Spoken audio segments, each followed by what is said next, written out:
Yeah, more of just along the lines of what you're saying, that this age of Kali is so dark that there's simply no other process that can appeal to the mass of people but Sankirtan, chanting the holy names. There's no other common ground that we can agree on. But the beauty is that the holy name of the Lord is the common ground.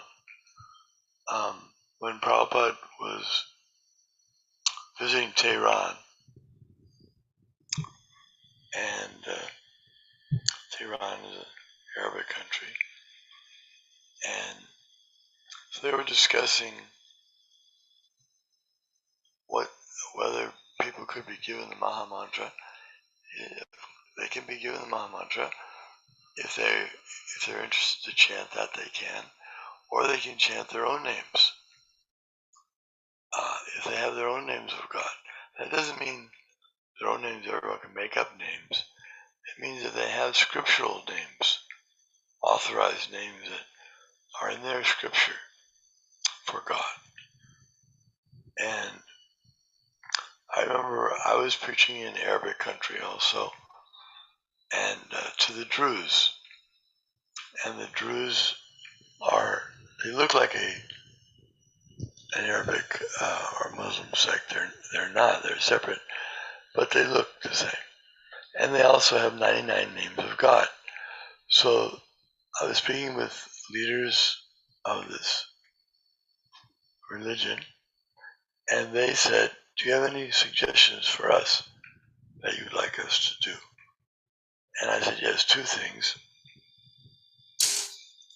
One would be to give up the eating of meat and only offer foods, vegetarian foods, to God.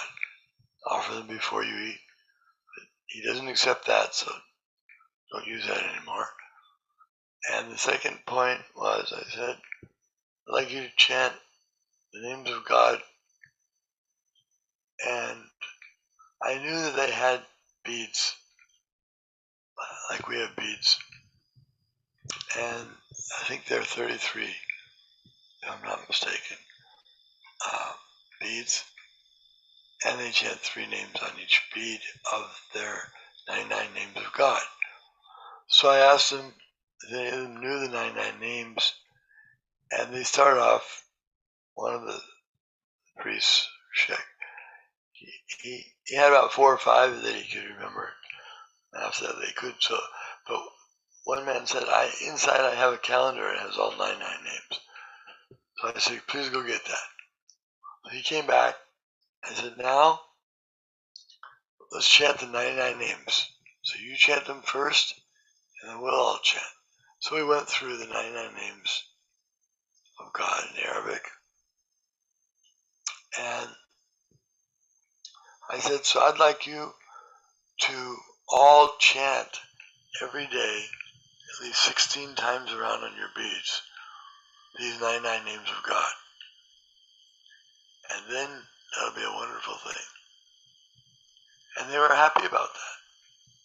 I don't know if they did it, but they were happy, and they could agree with that. Because we're not saying it has to be these names.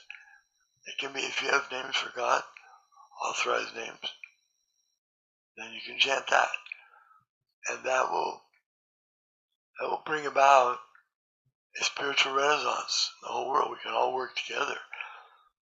There won't be all these warring factors and factions and hatred for one. Religion has such a bad name now. People are just giving up religion wholesale. They're so disgusted with it for not solving the problems, for not giving them clues to things they need to know. Religion has everything. Real religion, Dharmam to Sakshat Bhagavad Pranitam, given by God, has all the scientific information that anyone needs. It has all the solutions to man's social problems, economic problems, everything, all problems are solved by true Dharma and religion. But because people have lost faith in so-called Dharmas that are being presented now, it's a very chaotic situation. And really there's only one way to solve it, and that is by chanting the holy names of the Lord. So if they won't chant, they can hear the chanting. If they're too shy to chant themselves, by hearing they'll also become purified. And it can be done anywhere. Chanting has been done in bars, many bars. Practically everywhere is a bar these days, because people are taking intoxication everywhere. The concerts are bars. So, or the bar itself, it doesn't matter. The chanting is so pure that it can be done and it will purify that place and make that place a sacred place. Even if it's a horrible place where all kinds of sinful things take place, it will become purified. And an example of this is Haridas Thakur. He was chanting in a very nice place, but then a prostitute came, tried to pollute him, so it became a horrible place. She was trying to use her best influence to get him to give up his regulative spiritual principles. So he just stayed there and chanted it. And by hearing, she was hearing the chanting, she became gradually purified, and she confessed her intentions, and she became a Vaishnava.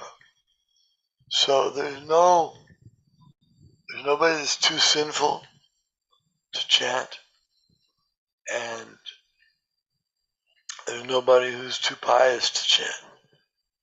It's for everyone. And if they can't chant, they can hear. And in this way, the whole place, the whole planet, the whole universe will become purified. It's not restricted just to a particular country or a particular group. It's for everyone. And it's not sectarian, because whether they chant Krishna's name, or as we say in the Arabic language, 99 names of God, they'll become purified. Whichever names they have the most faith in.